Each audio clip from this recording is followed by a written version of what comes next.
Ladies and gentlemen, presenting the Professor Greg Dooley and the pundit Steve Clark. Men, take the mic. Still dancing. It's the Professor and the Pundit with Greg Dooley and Steve Clark, and we're proudly presented by Nick Hopwood, who's a certified financial planner, founder, and president of Peak Wealth Management. Retire with peak confidence. Visit Nick's website at peakwm.com. Greg, how are you? Excellent. People ask me, how can I support the Professor and the Pundit? That's easy. Follow, comment, keep listening. Support our sponsors. Refer a friend to our sponsors. How about that, Steve? And remember, we are dropping podcasts for the next 5 weeks. If you missed our last episode, check it out. We're back, and we bring you good tidings, Steve, of a Sweet 16, a historic achievement by this unlikely, I'll say it, ugly, at times, I'll go further, weird quilt of a basketball team, Steve, that has given us banners and a postseason that no one expected. And it isn't over yet. It just feels great. We talked about this before as Sweet 16s kind of being the standard.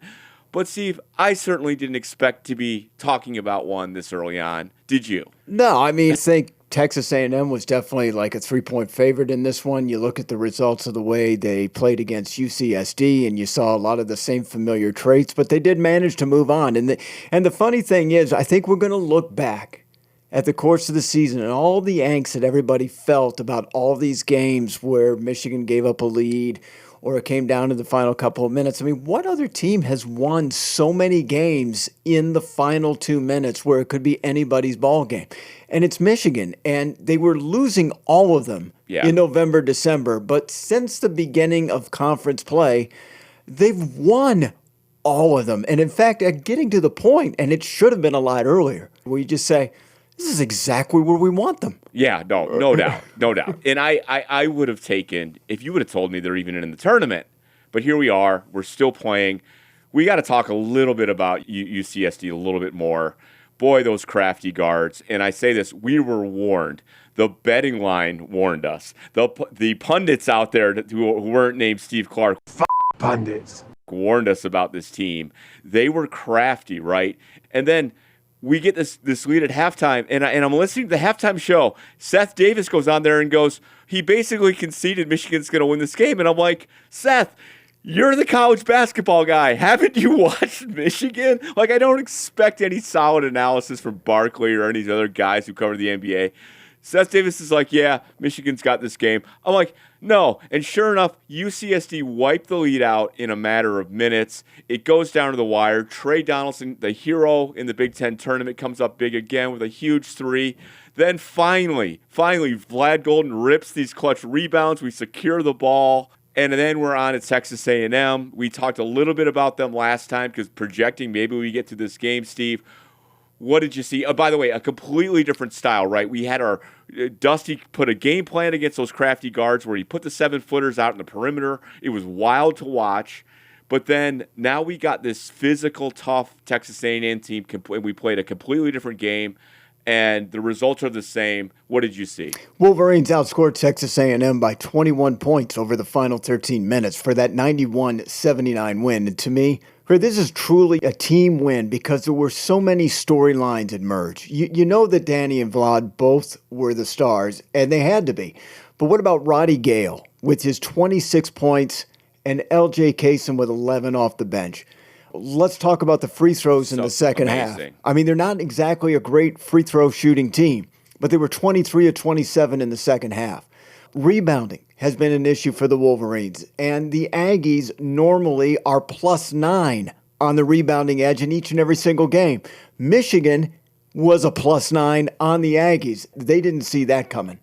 9 turnovers, a lot less than their average, which is about 15, but I didn't feel as frustrated with the turnovers that they had like I've been before with them. So all of that being said, Greg, if Trey Donaldson doesn't hit the fall-away lefty with a minute left, A&M has the ball with a chance to tie the game. All right. So a couple thoughts here, Steve. You're right about the turnovers. I'll take 9. If you're giving me 9, I'll take it with this team. The free throws were amazing. Vlad Golden stepping up there with a deft touch and knocking them down. But we got to talk about that Trey shot. I can only assume, Steve, that he did not end up where he thought he would end up. And all he did with the shot clock going down was flipping it up, hoping it would hit the rim, which, hopefully catch iron and maybe we get another rebound. And, of course, it goes right through the bucket. Luck is shining on us a little bit. It's amazing. It was an amazing shot. Like, you wouldn't try that in horse. No, put Michigan up by 5. Who was the Michigan guard who was working on the half hook? Going away Xavier from Simpson. Yeah. Well, he was working on it. So he was pretty effective at it. Exactly. Yeah. So the answer to your question is, was it luck? Will be determined if he does it again. Okay. Or if he attempts it again. Then he's working on that shot. Okay. I don't think we'll see that again. I think that one's going to hang in the Louvre, as the kids like to say. How about the three-pointer, though, that our buddies from Texas A&M took, where you've seen golf shots that roll around the hoop and the ball rather goes in the hole, and it looks like the ball is half submerged. Yeah. That ball, I think at one point was actually, most of it was below the rim and spun out. The three-pointer. I would say 3/4 of the ball was flush. And it makes you wonder, get the rule change. Well, where is the rule change when the ball actually counts? It has to go through the net. Yeah, that's why the nets are there, people. Exactly. And it felt like the hand of God just pushed that ball back up somehow. That was a good one. So how exciting. Dusty May gets Dusty doused with water. In the post game, the announcers couldn't help themselves but fall over the fact that Roddy Gale came from Ohio State and at Michigan. Yep. How often do you hear that? Never. Jokes. It just proves Yeah. that these announcers can't cover 150 teams. They can't. can pretend, and they have people that help them, but they're really not watching 150 teams play throughout the course of a season. That's why at halftime of UCSD, they said the game was over, not knowing Michigan's reputation of blowing big leads, but eventually winning them anyway. Yeah, and of course, we're in we got to give them credit phase. We blow big leads. We also close big leads going the other way pretty fast, too. We do both, right? And obviously, things are happening. They blow big leads, but they close out games. Right. That's what Michigan is doing. They close out games. And as long as you have the latter, who cares about the former? Right. Okay. So, as we knew when the bracket came out, and we talked about briefly, in this South region in Atlanta, we've got our buddies from East Lansing on the other side, right? If they win, we win. We will play to go to the Final Four. What are you thinking here, Steve? This does bring up an interesting question. I love the fact that Michigan and Michigan State could play each other for a berth to the Final Four. And there's multiple reasons why I love it. One, it's just good for the state rivalry. Now, if I was 20 years old, I would probably say the opposite. I wouldn't want to play them. I want Michigan State to go down as soon as possible. I would love to see Michigan and Michigan State play for a berth in the Final Four. And if you're a Michigan State fan, are you not rooting for the Wolverines Friday night? Are you, though? Well, that's the thing. Let's talk about this. Yeah. Because I'm trying to put themselves, because we've had these little, do we really want to play Ohio State again things in football? But go ahead. If you don't, it's because one of two reasons. You could never root for the Wolverines, even if the path to the Final Four becomes much easier for you. And I get that. Some people don't want to put they just put the logic aside and says, look, I grow up loving Michigan State and hating Michigan, and no matter how much it could affect me, I could never root for Michigan. It's almost like that's the number one thing. Root against Michigan, and number two, root for my team. It's almost an inverse order type of thing. Yes. But if you're logical, you have beaten Michigan twice rather easily. You would hope that Michigan beats Auburn and makes Michigan State's path to the Final Four all that much simpler. But are you afraid that Big Brother will get the best of you when it matters most? I've seen this happen in basketball. I've seen this in hockey, and I have seen this in football, where they think they've got something, and boy, it would be great to beat Michigan, but when it matters most, Michigan has found a way to win some of these. We did this to Michigan State in the NCAA hockey tournament where they had all the glory, but we beat them when all the chips were on the line. Just a year ago. Yes, and so it makes it interesting that Auburn's number one and the number one overall seed, where this question is interesting. But I got to say, I grew up in East Line. My guess is most State fans want to not have this happen and not have this game where it basically risks everything. It risks the Big Ten debate, the regular season. It risks and we're the team that prevents them from going to the Final Four. Like, oh my God. I would rather take our chances against Auburn is my guess is what they want. Okay. A little birdie told me that Danny Wolf was very uncomfortable with the prospect of playing we had to play Yale. That the relationships he made there and everything, he was not comfortable. I've heard the opposite, though, can I say, of Trey Donaldson in Auburn, that he is chomping at the bit to play Auburn, so we'll fire him up. I don't know how this would affect the psyches. Obviously, all we're thinking about right now is Auburn, but this would be amazing. Trey Donaldson started 10 games for the Tigers last season, played 2 years for them. They will match up. It's the point guard that Auburn let go. But as far as Michigan State goes, if most of the Michigan State fans want to avoid Michigan, even though Michigan State handily beat Michigan in the 2 games this year, it shows the inferiority complex at its peak. All right. I didn't want to play Ohio State again after we finally got over them, in the playoffs. I know I didn't. I didn't want to see that. I certainly didn't want to see them go to the finals when we lost to TCU. So I kind of get it, but you're right. It's probably a much better matchup for them. The path would be much cleaner. And Izzo, if you believe, and you're a State fan, you certainly believe he's a great coach. You think you got the right matchup. Yeah. We'll see. So Michigan is playing Auburn. Yes. And people, have already come up to me and asked, who are they? And I'll just give a brief synopsis, but, Johnny Broome is a unanimous first-team All-American, and he's 6'10". He owns the paint at both ends. He's a 19 and 10.5 guy, and some consider Broome to be the best inside scorer left in the NCAA tournament. Broome and Vlad will challenge one another, and it should be a great matchup for those that like low post play. And Broome just faced already a 7-footer in the last game in Creighton's Ryan Kalkbrenner. So he's used to a 7-footer playing against him that's pretty decent himself. But the Auburn's a senior-laden, 10-deep team with some pure shooters as 4 regulars hit 37% or higher from 3. And they got guys who are really good at creating their own shots. Denver Jones is considered one of the best on-ball defenders in the country. This team has it all the ingredients that you would want. This team is built for the NCAA tournament. Now, in their last game against Creighton, they had some shooting woes in the first half. They gave up some 3 balls that was very uncharacteristic. But in the second half, the perimeter play of the Blue Jays was shut down. As you mentioned, Greg, they are the number 1 overall seed, but the question here is, are they the number 1 team that you would choose to play among the 4 number 1s that are left? So you got Auburn, you got Florida, you got Duke, and you got Houston. And I think right now, Greg, if given a choice, people would choose to play Auburn of the 4, even though they're the tournament's number 1 seed. Based on what I've seen, I think I would go the same way. Yeah. I'd take Auburn. Ironically, Auburn beat Houston, a number 1 seed, on the 3rd game of the season, and the game was at Houston. But they have lost 3 of their last 6 games, including ex-Texas A&M, the team that Michigan just beat. Early on in the season, there was a fight on the team plane that had the pilot turn the plane around and go back.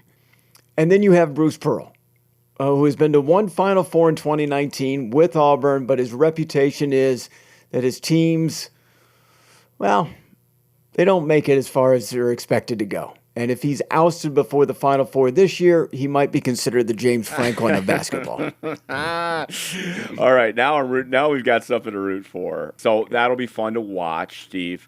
Can I talk about the ladies a little bit? You should. By the way, one of the best straight-up basketball games I've seen, Iowa State in the first round. Gritty, gutty, back-and-forth game. a legacy performance by our senior, the only senior who's been here the whole time. That's Jordan Hobbs. Happens to be a wonderful student. Put up 28 points. If you heard, I retweeted this, but Kim Barnes-Arico gave a version of the team speech about Jordan Hobbs that their media relations people put out, and it's touching. It's tear-jerking, actually, after that game. So you can't take that away. Then they faced Notre Dame in South Bend, and see, they got blown off the court. They got blown away in the first quarter. I think Notre Dame put up 32 or 34 points in the first quarter. And the game was effectively over. Michigan fought back. Michigan got it to like 14 points. Because they only had 10 at the end of the first quarter. Yeah. And they fought back to their credit. And you're going, well, Dooley, I thought you said these guys could beat anybody. And I tell you, we've played number one twice. We've played both USCs, South Carolina and Southern Cal. Those teams didn't look like that Notre Dame team. I'm just telling you, like, these are grown-ass women with size and athleticism and, like, wrapping Silas Swords up and stealing the ball away from her. It was nuts. I mean, they were a team. Tell you what, Kim Barnes-Arico is going to talk about that game with these young people for a long time and go, that's the standard. That's where we need to be. Remember that second quarter. But anyway, the future is super bright for the ladies. I'm fired up. Because they have so many people returning. Yes. And, you know, like there have been some tributes to Jordan Hobbs just because of her performance in that first game. That's amazing. Like, what a way to go out. Obviously, she wanted to get through this round, but third most wins, I think, on a Michigan women's basketball team ever, with just about the youngest Power 4 roster out there right now. Get your tickets for next year. I can't wait. I thought about going. Ira went, Steve, to the Notre Dame game. I thought about going. I just couldn't make it work. But anyway, salute to the ladies. Look forward to it. Steve, the hockey team got eliminated, though, which sucks. They lost the Big Ten tournament a couple weeks ago, the first round. I think we might have touched on that. But after the other playoffs shifted out in the conferences, Michigan's on the outside looking in of the NCAA tournament, the hockey tournament, which is not a place Michigan wants to be. We've participated in over 1/3 of every Frozen Four that's ever been played. That dates back like to the 50s. Pressure's building on Coach Naurato.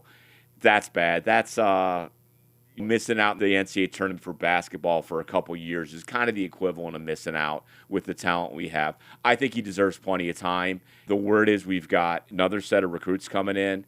He deserves time to work it out. Is that how he's being painted right now? Is a good recruiter, but not a good in-game coach? It's hard to say because he's had 2 straight Frozen Fours, which is what you want to do. So how much can you criticize, right? They've had success in the Big Ten tournament. If hockey's about the postseason, he's done it. The criticism are, well, boy, you have so much talent. You should have got to the Frozen Four, right? And now this, and now you're not making it. That's harsh, in my opinion, right? Mm-hmm. I think he's the right guy. He deserves the time. But it's a bummer not. This is a rite of passage for Michigan to be somewhere in that bracket, okay, playing in the hockey tournament, and to not have it is tough. It's like when Minnesota wins the Little Brown Jug, and then suddenly everyone's paying attention to that rivalry because we don't have the jug anymore. Hasn't happened very much, but when it does, you know, it really wakes up your eyes. What did Michigan have to do to make it? Did they obviously needed to win their quarterfinal round, but did they need to win the semi too? I think that was it. I think they just needed to beat Penn State at Yost, and they dropped it. So that makes it sting even worse. Penn State was kind of hot going in, though, weren't they? They were playing really good hockey, but they're in our barn at Yost? Well, come on. They had the 4 seed versus the 5, and Michigan basketball showed what a 5 can do to a 4. All right. Do we have time for some quick bracket takes, Sure. Steve? All right. Well, I'm going to say this segment brought to you by our friends at Maverick Technology Partners. Technology service, staffing needs, managed services, consultants, engineers, IT project managers, Steve. That's what I used to do. Can you imagine? I'm the professor now. I used to be the project manager. CIO placement services. They do it all. Hit them at Maverick Technology Partners. Is there any part of any business that does not involve technology anymore, Steve? No, there's not. I know you need help. Go to Maverick, MaverickTechnologyPartners.com. Steve, if there's one thing that's defined these brackets, it's been the chalk, a.k.a. the favorites winning it. And I know some people have brought up, is this due to NIL? I think it's a good theory. I think it's too early to jump to this conclusion that suddenly the big boys are bigger than the little guys just because of NIL.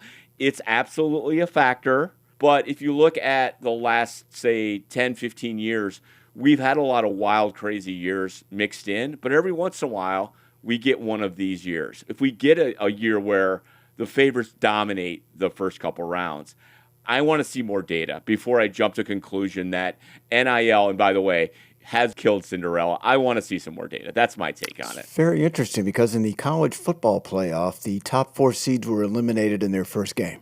That's right. But 3 and 4 were kind of iffy. Yeah. 3 and 4. They were. Right? They were. And I would say there have been some good games in this, but kind of like the playoff in those early rounds, there weren't like a bunch of like crazy great games. No. Of course, we don't care because Michigan's through, right? Michigan Texas A&M was one of the closer games. Well, yeah, and UCSD was right there too. So I did find myself rooting for the Big Ten. It was cool. 9-0, I believe, in the first round. 8-0 in the first round, but they won their first 10 games, which has never been done. Yeah, so I know they stumbled a little bit. I think the Big Ten was 4-4. Yeah, okay. So I did find myself rooting for the Big Ten and getting some pride there because they talked about the different teams that didn't make in. Well, a couple of those teams were Big Ten teams that maybe should have got in. So it was nice to see that respect.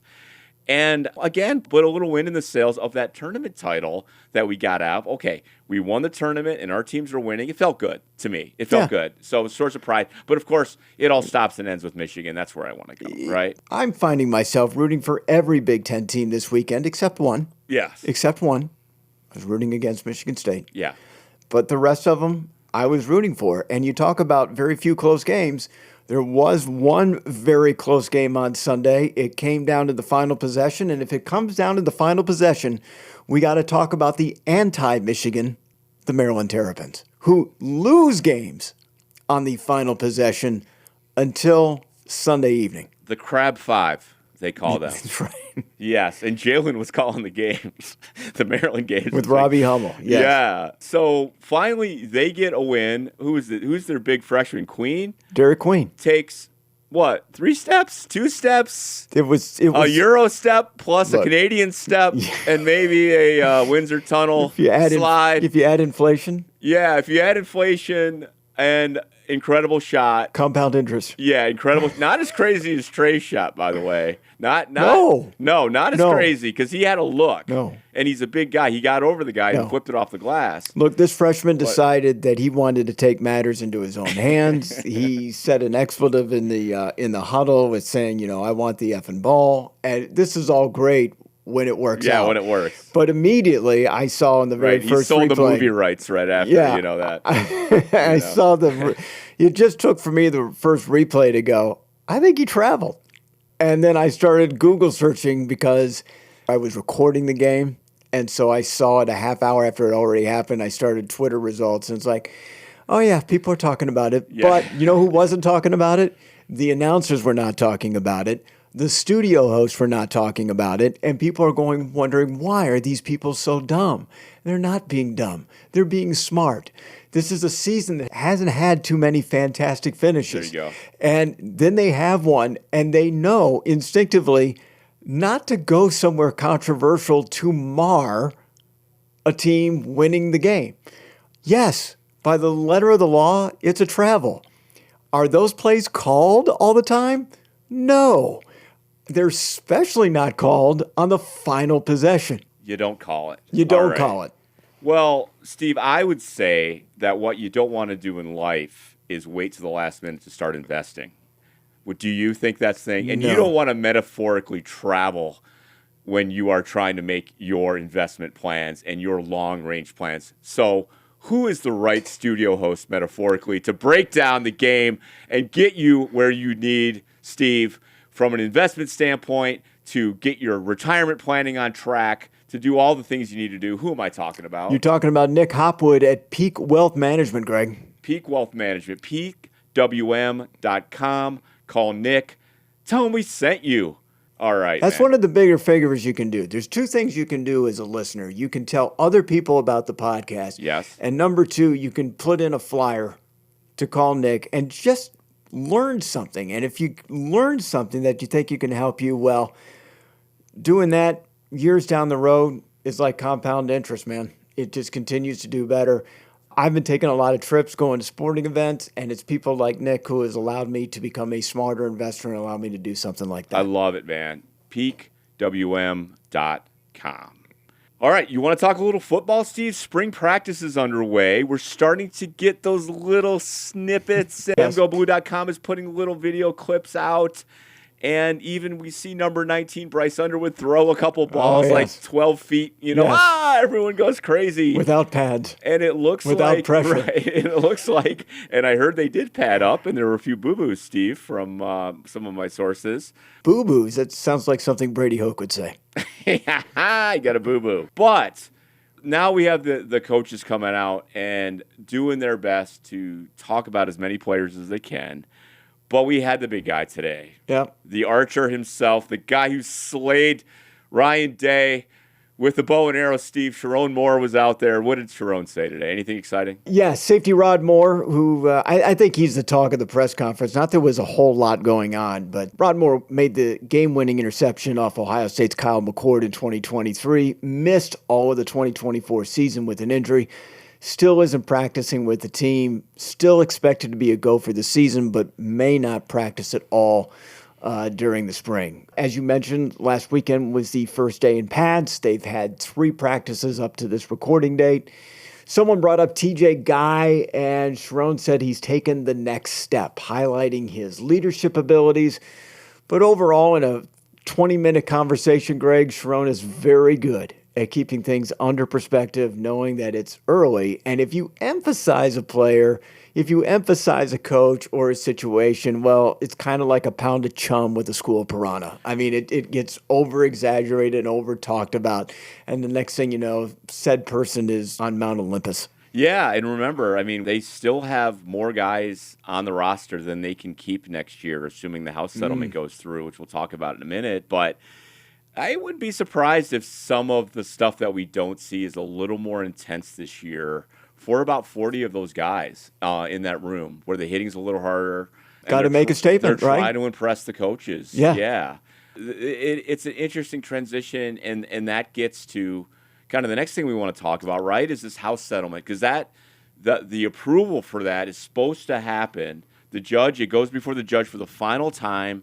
This is Judge Claudia Wilkin, and she's supposed to approve this settlement on April 7th. So we'll probably have another show between now and then, but that's coming up hot, right? And everyone's planning, everyone's assuming a lot of things, but as far as like systems in place and things like that, everyone's kind of waiting. It seems like to me twice a week I'm seeing a story about some group advocating for Judge Wilkin to throw out the settlement. The perspective on it is it's not going to happen. Yeah. No matter what the volume and the numbers and the argument, it's not going to happen. Can you explain why? Well, I'll take it up even another rung. That let's just say she didn't approve it, right? State laws have already been written to protect schools to allow them to do basically many of the things that this settlement is supposed to provide anyway. So there's that. Like the bell has been rung. Schools are going to pay players, and they're going to just deal with the consequences if they have to. So keep that in mind. So damn the House settlement, we're probably going to pay anyway. The other thing I'd add, Steve, is this is Claudia Wilkin's last case. Really? Okay? Yes. She's already said she ruled in the Ed O'Bannon case back years ago, right? Wow. This is her last thing. Are you really going to just throw all this work, all this negotiation, and by the two sides agree? Okay, so here, Judge, we worked it out. That's what she has to say. So right. She would tell them no. And then I'm off to wherever judges go, to retire, on a TV show. No, on a TV show. Like Wapner or Judge Judy, right? Divorce court. That's another reason why it's a settlement. It's not a judge, interpreting and making a decision. It's approving a settlement. So it's not like a jury came back and she's sentencing. Let me ask you this then briefly. You mentioned state laws are being enacted that are going to basically trump anything that comes down the pike. I've heard about a lot of states doing their own thing. I haven't heard anything about the state of Michigan doing their own thing. Have you? I've heard a couple things. I'm trying to remember. Now, they do have legislation passed. Some of it was copied from other places, but I don't know if they're doing anything, say, creative, like what you're talking about, Steve. I'm not aware of it. Okay. Yeah. So are Republicans that now own the House and the Senate, are they doing anything different to give the NCAA a pat on the back or make them feel even worse? I'm not even sure which side Republicans and Democrats are for at this point. Right. So you're like, well, Dooley, why are we talking about politics here? Well, it does matter. In the Congress, generally speaking, the Republicans, and you can tie this to, you can liken the NCAA to like a big business. Generally speaking, conservatives or Republicans are more business friendly, right? Well, they're like that with support for the NCAA. So there's more of the president of the NCAA is Charlie Baker. He's a former Republican governor. He's been lobbying Congress. Politics matter. You have congresspeople and senators who are former football coaches, right, that are Republicans. So the Republicans, generally speaking, are more supportive of protection for the NCAA. So it does matter. Trump winning does matter. So what does that mean, protection? Let's just say the judge approves this settlement. It's more likely that a bill might actually pass Congress that says we're going to provide federal law that protects this settlement from being threatened or enacted. Damn the state laws that say different things. We're going to go through with this. That's more likely. Now, where else do politics come into play?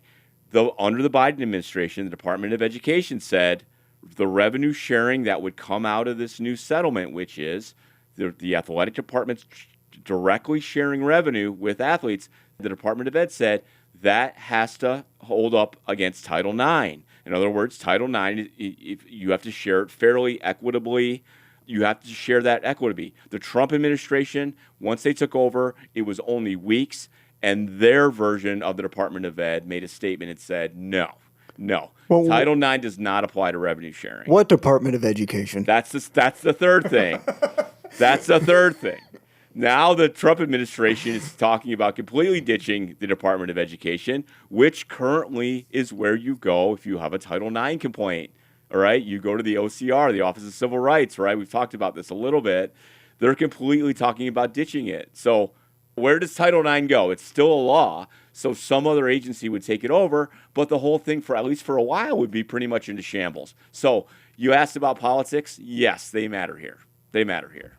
Dang. Absolutely. So much more to talk about NIL as things are finally starting to come together and what teams are going to do. And anytime I read about what a team or a conference can do, I mean, it's just absolutely fascinating. Those are always worth the long 5-minute reads to go through. Yeah, I love it. And there are historical like the 1970s was a really wild time. That's where the NCAA broke out into the Division I, Division II, Division III. That's where the TV money in both basketball and football really exploded. That's where lawsuits came to place that wrestled TV away from college football.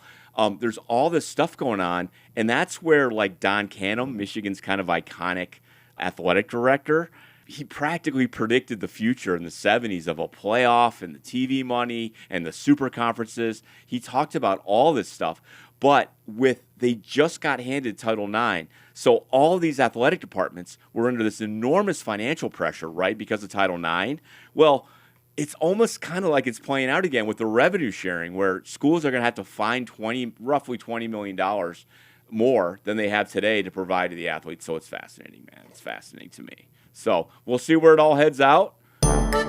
Nobody cares. Everybody knows nobody cares. No one cares. Nobody cares!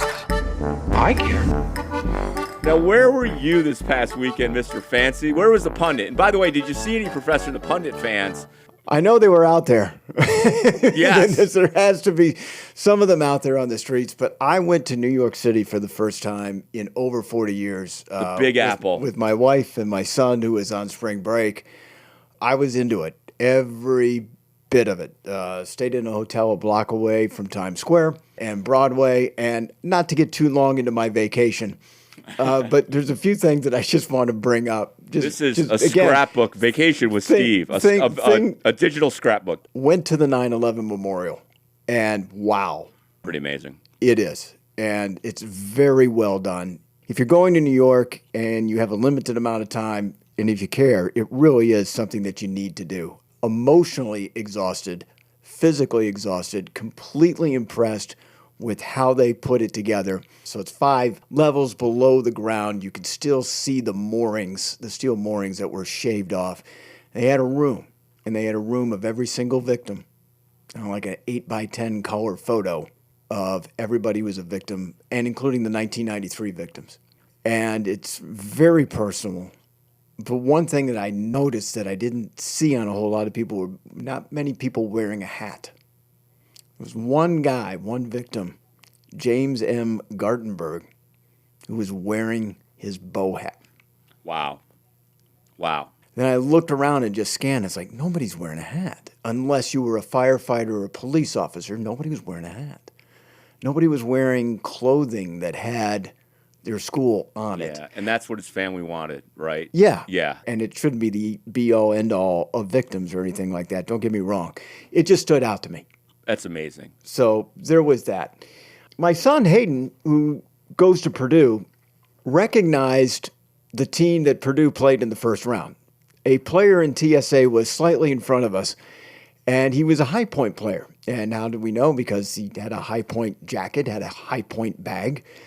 And he looked at me and he says, I think this got a high point player. And I was like, looking at him, I'm like, he would be with the team. He would not be hanging out with us. Exactly. Well, it didn't take me very long to get all the pictures of every single player for High Point. Yes, Greg and I are smart enough to be able to access something like that fairly quickly. Sure enough, it was Liam. No kidding. It was like, no, not at all. So as you know, TSA lines go, they cross. And my son happened to be wearing his Purdue hat, and I was behind him. And he took one look over, and just like it kind of dawned on him that a guy in the TSA line is wearing a Purdue hat. And he walked past, but, nothing other than a glance. And then I gave him a smiling nod and walked past myself. Nice. My son was very embarrassed that I did such a thing when I told him. But it's like, yeah, well, you got to let him know. Yeah, you let him know. The pundit let him know with a knowing nod and a smile. That's it. Nothing was said. Nothing was said. I let him go on his business. Okay, good. Very good. All right. Did you do anything else in New York? Oh, we did. My wife got tickets to Jimmy Kimmel while we were there. Nice. And this is great. I mean, she is really, really good at planning a vacation. She always does a top-notch job. And not knowing what we wanted to do, she decided to take a look at tickets for shows that were available. She also applied for Jimmy Fallon.